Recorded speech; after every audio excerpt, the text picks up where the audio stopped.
अगर मैं कुरुक्षेत्र में होता तो सिर्फ एक तीर से दोनों सेनाओं का अंत कर देता। ये शब्द किसी योद्धा के नहीं, बल्कि एक ऐसे वीर के हैं जिसके पास 3 बाणों की शक्ति थी, और शक्ति इतनी भयानक कि देवता भी डर जाएं। कौन था ये योद्धा? क्यों भगवान कृष्ण ने स्वयं उसका शीश मांगा? और क्या आज भी उसका सिर जीवित माना जाता है? चलिए जानते हैं बर्बरीक की अनसुनी रोमांचक कहानी। बर्बरीक महाभारत के समय के सबसे शक्तिशाली योद्धाओं में से एक माने जाते हैं। वो घटोत्कच और मोरवी के पुत्र थे, यानी भीम के पोते। बचपन से ही असाधारण वीरता और धनुर्विद्या में अद्भुत प्रतिभा। उनकी माता ने उनसे एक वचन लिया था, हमेशा हारने वाली पक्ष की मदद करोगे। यही वचन आगे चलकर महाभारत का सबसे बड़ा मोड़ बन गया। बर्बरीक को देवी काली की कृपा से मिले 3 अमोघ बाण और एक धनुष। लेकिन ये कोई साधारण तीर नहीं थे। एक तीर पूरे युद्ध भूमि के लक्ष्यों को चिह्नित कर देता था। दूसरा तीर उन सभी लक्ष्यों का विनाश कर देता था। तीसरा तीर जिसे बचाना चाहे उसे सुरक्षित कर देता था। मतलब पूरी दुनिया का अंत करने के लिए बर्बरीक को सिर्फ 3 बाण ही काफी थे। जब बर्बरीक को पता चला कि युद्ध होने वाला है, वे अपनी माता से अनुमति लेकर कुरुक्षेत्र की ओर निकल पड़े। माँ ने पूछा, कौन सा पक्ष चुनोगे? बर्बरीक ने मुस्कुराते हुए कहा, माँ, मैं तो हमेशा कमजोर पक्ष का साथ दूंगा। बस यही जवाब भविष्य में सबको हिला देने वाला था। कुरुक्षेत्र के पास एक ब्राह्मण खड़ा था। दरअसल वो ब्राह्मण कोई और नहीं, स्वयं श्री कृष्ण थे। कृष्ण ने पूछा, तुम युद्ध में क्या करोगे? बर्बरीक ने सहजता से उत्तर दिया, बस 3 तीरों से खत्म कर दूंगा।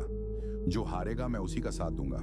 कृष्ण समझ गए, अगर बर्बरीक युद्ध में शामिल हुए तो हर बार हारने वाला पक्ष बदलता रहेगा और परिणाम होगा दोनों पक्षों का अंत। कृष्ण ने परीक्षा लेने के लिए दूर स्थित एक पेड़ के पत्तों को लक्ष्य बनाया। बर्बरीक ने पहला तीर छोड़ा और वो तीर उस पेड़ के हर पत्ते को चिह्नित कराया, यहां तक कि कृष्ण के पैर के नीचे छुपा पत्ता भी नहीं बचा। कृष्ण समझ चुके थे युद्ध का संतुलन टूट जाएगा। फिर मुस्कुराते हुए बोले, बर्बरीक, मुझे तुमसे बलिदान चाहिए। बर्बरीक ने पूछा, कौन सा बलिदान? कृष्ण बोले, मुझे तुम्हारा शीश चाहिए।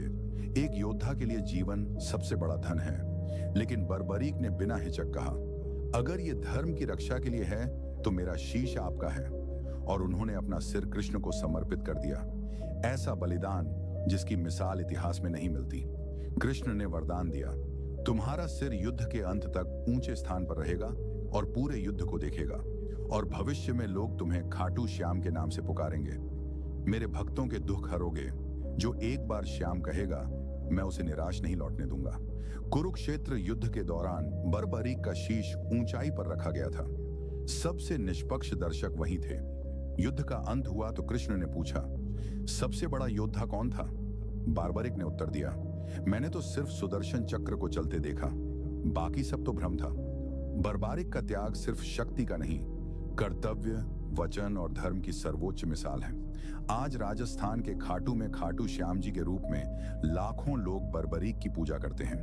वो मानते हैं जो सच्चे मन से श्याम को पुकारे, बर्बरीक उसी की सुनते हैं। अगर आपको बर्बरीक की ये अद्भुत कहानी पसंद आई तो वीडियो को लाइक, शेयर और सब्सक्राइब जरूर करें, और कमेंट में लिखें, जय श्याम।